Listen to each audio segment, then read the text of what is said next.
In a day and age of so many Call of Duties, Battlefields, releases, and rehashes, it's comforting to know that there's creative talent like Turtle Rock Studios. We were blessed with Titanfall earlier this year from Respawn Entertainment. It's also been quite some time since we saw the studio that brought us Left 4 Dead. Ever since its initial debut release, I wanted to see what else they could cook up. And years later, out of nowhere, ironically just how Left 4 Dead made its first appearance. With the perfect hook and tagline, 4 hunters against one colossal behemoth of a monster. Furthermore, growing up with video games, it's an honest sorrow to see cooperative-based games dying, or lack thereof, with the last one in this modern era being Army of Two, and games almost now refusing local co-op with your friends. Quickly and surely, companies and consumers alike have steadily and rapidly lost interest. We may have gotten a few multiplayer titles here and there, but nothing prepared us for the dynamic evolution of Turtle Rock Studios. The game performs impeccably well. The weapon designs were a big improvement, not to mention the guns felt like real guns, reminding me of how Killzone 2's weapon design felt.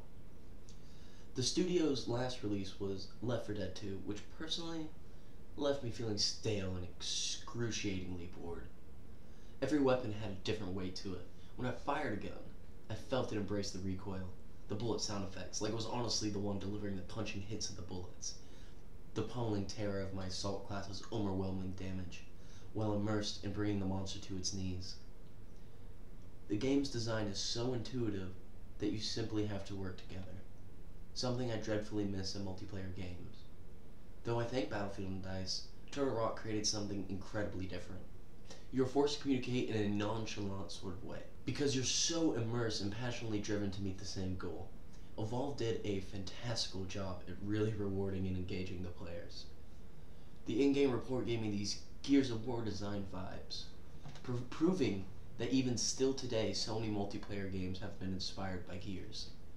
With so many badges to unlock, doing different challenges just by playing the game, and an intricate leveling system that again really makes you feel rewarded. With new characters and steadily ranking up your equipment by just having loads of cooperative and wholesome fun. A lot of people have complained about the progression system unlock. Now hear me out. Don't you remember playing games and having to meet specific requisites? You know, like obtaining unlockables, or even Castlevania 2, where the entire game's mechanics were solely built upon leveling up and not dying, like something we see today in, Dark Souls? Back to the encroaching and extravagant release of Evolve, which I believe completely achieved a goal of creating something new, something compelling and immersive. Each class of the hunter has 3 different characters which are completely versatile in all their playstyles and equipment, which adds a thrilling, you'll never know what kind of player you'll end up in a match with. The Assault class's characters are a great example of how different each playstyle really is. Markov comes equipped with mines that are stepped on by a monster, triggering an event called Tesla Coil, in which your arc lightning gun almost triples the damage output of your weapon. He also comes with a machine gun when your arc lightning weapon is cooling down, so you're never just sitting there idle. The second class is Hyde, who has a flamethrower with a surprisingly long range reach, even for the flying monster types like the Kraken and the Wraith. He also has a poison grenade that weakens the monster for your party, although you should heed my warnings and be wary about spamming them, as it will result in your team unable to maintain a visual of the monster through the thick, dreary miasma of poison, which will give them ample time for a quick and dashing escape. Hyde also has a rapid-fire minigun equipped, and Parcell, the third and final character of the Assault class, is equipped with a shotgun and a rocket launcher, with this particular strength ability, where he goes berserk and shoots incredibly fast at the expense of your health. While that may seem weird or even an incoherent waste of a skill, if you have a good healer, it becomes the ultimate scapegoat to finish off a monster or perhaps even turn the tide completely.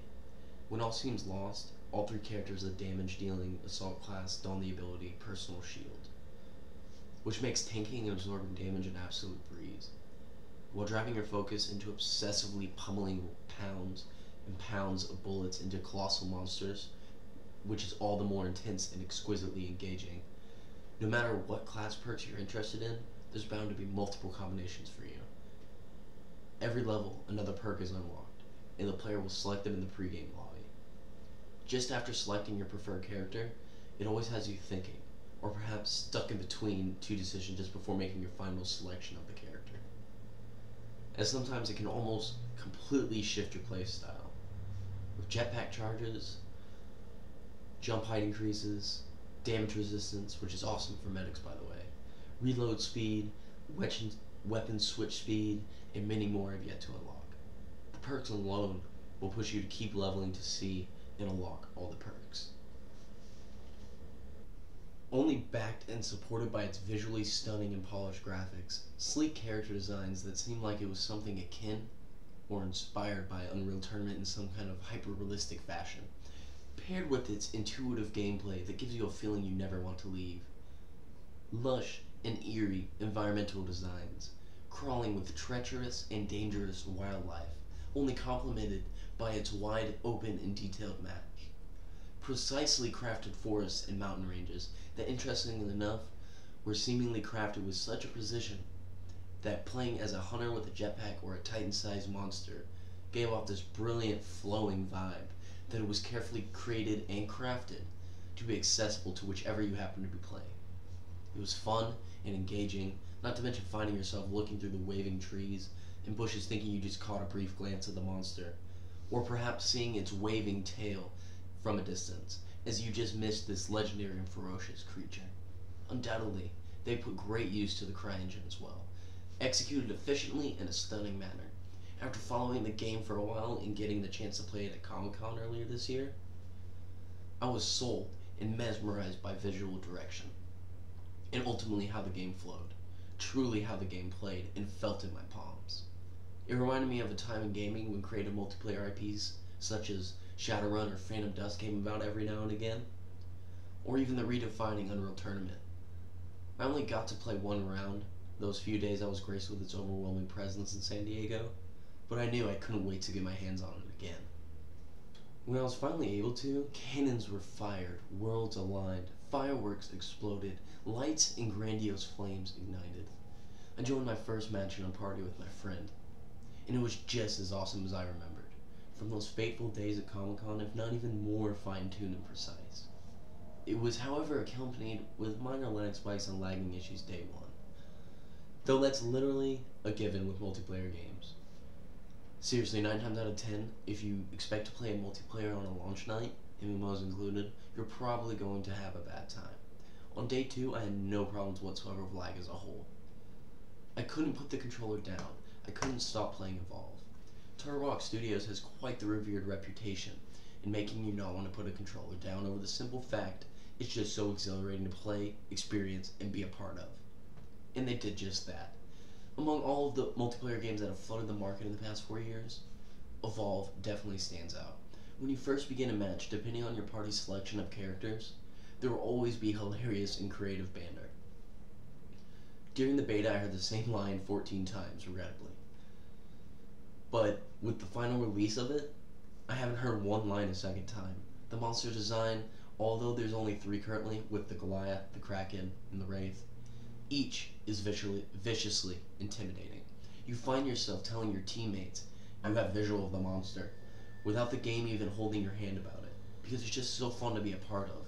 In the way the objective, the monsters, and characters are presented to you, you truly feel a part of something grandiose, as if it were truly up to you and 3 other teammates to stop this monster. Personally, I admit there's one thing the Battlefield series excels at, and it's the sound design. Evolve is one of the first multiplayer games in years that have been able to rival the behemoth of multiplayer games that is the Battlefield series. The default game mode is Skirmish, in other words, Hunt. But besides that, Evolve features 4 unique and distinctively fun game modes. Defend, where monsters must destroy the transport ship's power source before the time expires, and hunters must defend for the remaining time or kill the monster. There's Nest, in which the monsters must kill the hunter before they destroy all the eggs and minions. The monster can hatch an egg to spawn a minion, but at the cost of an egg.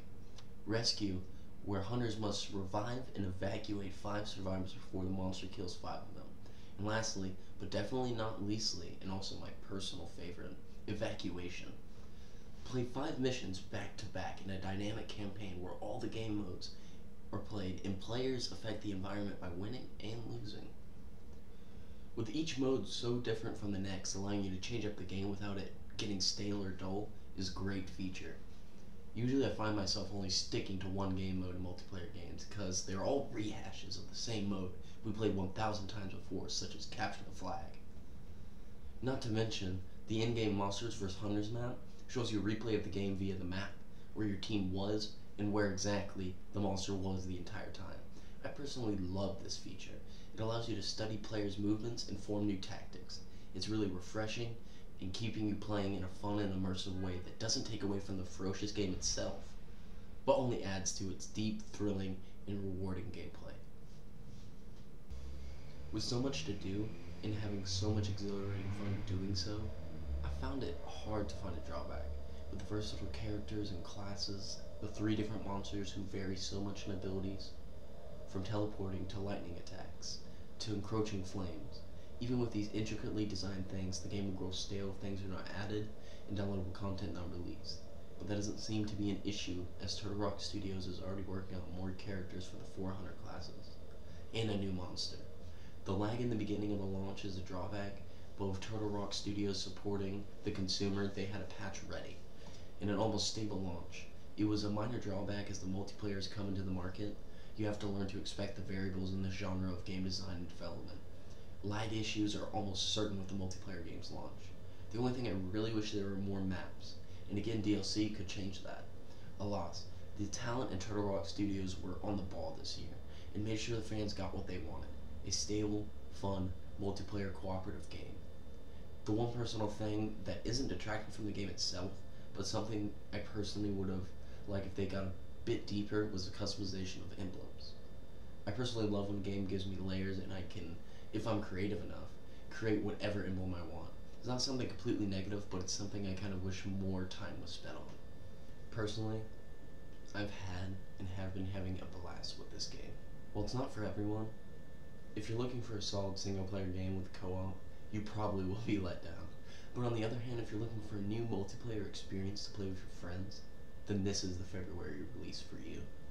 With so many decades-old multiplayer games, it's starting to know for certain that there are studios out there sweating their souls into finely crafted games that push high-end engines, that show us the game industry isn't another Hollywood, that shows us this is the next generation of gaming. And even with another Battlefield around the corner next month, I wholeheartedly believe Evolve is here to stay. It's a good sign that creative IPs are still being made and that the industry is off to an enormously beautiful start in this first quarter of 2015. I give Evolve an 8.2 out of 10. Oh, it piss you off? You scared of me, Hyde? What? Nah. Well, a little, maybe.